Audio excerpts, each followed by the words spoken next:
ಮಾಲೂರು ತಾಲೂಕು ಟೇಕಲ್ ಹೋಬಳಿ ಬನಹಳ್ಳಿ ಗ್ರಾಮದ survey number 21ರಲ್ಲಿ ಏನು ಗ್ರಾಮಕ್ಕೆ ಹೊಂದ್ಕೊಂಡಿರುವಂಥ ಬೆಟ್ಟ ಇದೆ.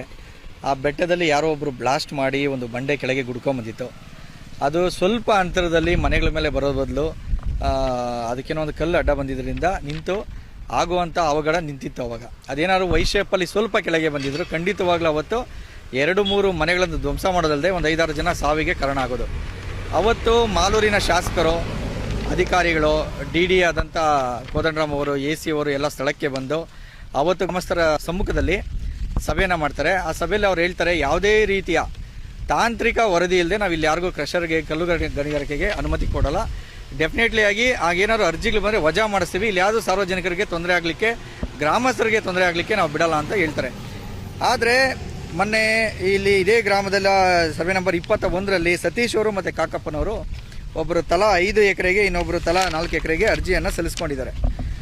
ಆ ಅರ್ಜಿಗಳನ್ನು ಸ್ಥಳಕ್ಕೆ ಬರದೆ ಗಣಿ ಮತ್ತು ಭೂ ವಿಜ್ಞಾನ ಇಲಾಖೆಯ ಉಪನಿರ್ದೇಶಕರಾದಂಥ ಕೋದಂಡರಾಮ್ ಅವರು ಮತ್ತು AC ಅವರು ಸ್ಥಳಕ್ಕೆ ಬರದೆ ಅವರು ಜಂಟಿ ವರದಿಯನ್ನು ನೀಡಿದ್ದಾರೆ. ನಮಗೆ ಆಶ್ಚರ್ಯ ಆಗೋದೇನೆಂದರೆ ಶಾಸಕರ ಸಮೇತ ಅಧಿಕಾರಿಗಳು ಎಲ್ಲರೂ ಬಂದು ಯಾವುದೇ ಕಾರಣಕ್ಕೂ ಇಲ್ಲಿ ಗುಟ್ಟೆಗಳಿದ್ದಾವೆ, ಬೋರ್ಡ್ರಸ್ ಇದೆ, ಅದನ್ನು ಒಡೆದ್ರೆ ಕಲ್ಲುಗಳು ಉರುಳ್ಕೊಂಬಂದು ಜನಗಳಿಗೆ ಏನಾದ್ರು ಹೆಚ್ಚು ಕಮ್ಮಿ ಆಗುವಂಥ ಸಂಭವ್ಯ ಇರೋದ್ರಿಂದ ಇಲ್ಲಿ ಯಾವುದೇ ಅರ್ಜಿಗಳು ಬಂದರೂ ನಾವು ವಿಲೇವಾರಿ ಮಾಡಿಸಲ್ಲ ಅಂತ ಶಾಸಕರು ಎಲ್ಲರ ಮುಂದೆ ಪ್ರಾಮಿಸ್ ಮಾಡ್ತಾರೆ.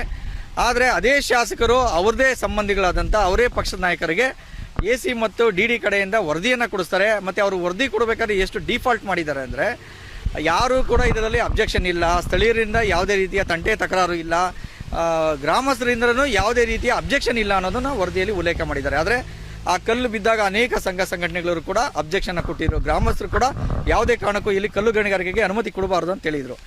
ಎಲ್ಲಕ್ಕಿಂತ ಹೆಚ್ಚಾಗಿದ್ದು ಒಂದು ವೈಲ್ಡ್ ಲೈಫ್ ಸ್ಯಾಂಚುರಿಯ ಬಫರ್ ಝೋನ್ ಆಗಿದೆ, ಡಿಫಾಲ್ಟ್ ಬಫರ್ ಝೋನ್ ಆಗಿರೋದ್ರಿಂದ ಈಗಾಗಲೇ ಅನೇಕ ಕ್ರಷರ್ಗಳಿಗೆ NOCಗಳನ್ನು ಕೊಟ್ಟಿಲ್ಲ. ಯಾಕೆ ಅಂದರೆ ಇದು wild life sanctuary default buffer zone ಬರ್ತದೆ ಅಂತ ಅನೇಕ ಕ್ರಷರ್ಗಳಿಗೆ NOC ಕೊಟ್ಟಿಲ್ಲ.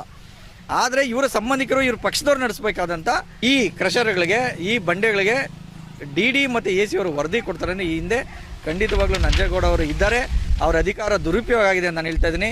ನಾನು ಈಗಾಗಲೇ ಜಿಲ್ಲಾಧಿಕಾರಿಗಳು, ಹಳೆಯ ಜಿಲ್ಲಾಧಿಕಾರಿ ರವಿ ಅವರಿಗೆ ನಾನು ಇದನ್ನು ಗಮನಕ್ಕೆ ತಂದಿದ್ದೆ, ಅಬ್ಜೆಕ್ಷನ್ ಕೊಟ್ಟಿದ್ದೆ. ಅವರು ಇದನ್ನು ಎಲ್ಲೂ ಕೂಡ ಅದು ಅನುಮತಿಸುವಂಥ ಕೆಲಸ ಮಾಡಿಲ್ಲ. ಆದರೆ ಅವರು ಅದನ್ನು ಅರ್ಜಿಯನ್ನು ವಜಾಕರಿಸುವ ಕೆಲಸನೂ ಮಾಡಲಿಲ್ಲ. ಅವರು ಅದನ್ನು ಯಥಾ ಪ್ರಕಾರ ಇಟ್ಟೋಗಿದ್ದಾರೆ. ಈಗ ಹೊಸದಾಗಿ ನೂತನವಾಗಿ ಜಿಲ್ಲಾಧಿಕಾರಿಗಳು ಬಂದಿದ್ದಾರೆ. ಜಿಲ್ಲಾಧಿಕಾರಿಗಳಿಗೂ ಕೂಡ ನಾನು ಈಗ ಹೊಸದಾಗಿ ಬಂದಿರೋಂಥ ಕೋಲಾರ ಜಿಲ್ಲಾಧಿಕಾರಿಗಳಿಗೆ ಏನು ತಿಳಿಸ್ತಾ ಇದ್ದೀನಿ ಅಂದರೆ, ನೀವು ದಯವಿಟ್ಟು ಬನಹಳ್ಳಿ ಗ್ರಾಮಕ್ಕೆ ಬರಬೇಕು, ಬಂದು ಅಲ್ಲಿ ಸ್ಥಿತಿಯನ್ನು ಅವಲೋಕನ ಮಾಡಬೇಕು. ಅವು ಗುಟ್ಟೆಗಳಿರೋದ್ರಿಂದ, ಬೋರ್ಡ್ರಸ್ ಇರೋದ್ರಿಂದ ಅಲ್ಲಿ ಒಂದು ಗುಟ್ಟೆ ಬ್ಲಾಸ್ಟ್ ಆದ್ರೂ ಗುಟ್ಟೆಗಳೆಲ್ಲ ಕೆಳಗೆ ಜರ್ಕೊಂಬರೋದ್ರಿಂದ ಅಲ್ಲಿ ಇರುವಂಥ 100 ಮನೆಗಳಿಗೆ ತೊಂದರೆ ಆಗ್ತದೆ. ಜನಗಳು ವಾಸ ಮಾಡೋಕ್ಕಾಗಲ್ಲ. ಈ ರಾಜಕೀಯ ಒತ್ತಡಗಳು ನೀವು ಮಣಿಬಾರ್ದು ಅಂತ ಹೇಳ್ತೇವೆ. ಹಂಗೇನಾದರೂ ಈ ಅರ್ಜಿ ಸರ್ವೆ ನಂಬರ್ 21ರಲ್ಲಿ ಕೊಟ್ಟಿರುವಂಥ ಈ ಕಾಕಪ್ಪ ಮತ್ತು ಈ ಸತೀಶ್ ಅವರ ಅರ್ಜಿಯನ್ನೇನಾದರೂ ಅನುಮೋದಿಸಿದರೆ ಡೆಫಿನೆಟ್ಲಿ ಆಗಿ ಬನಹಳ್ಳಿ ಗ್ರಾಮಸ್ಥರಲ್ಲ, ಟೇಕಲ್ ಹೋಬಳಿ ಎಲ್ಲ ಗ್ರಾಮಸ್ಥರು ನಾವು ದೊಡ್ಡ ಮಟ್ಟದಲ್ಲಿ ಒಂದು ದೊಡ್ಡ ಹೋರಾಟ ಮಾಡ್ತೀವಿ.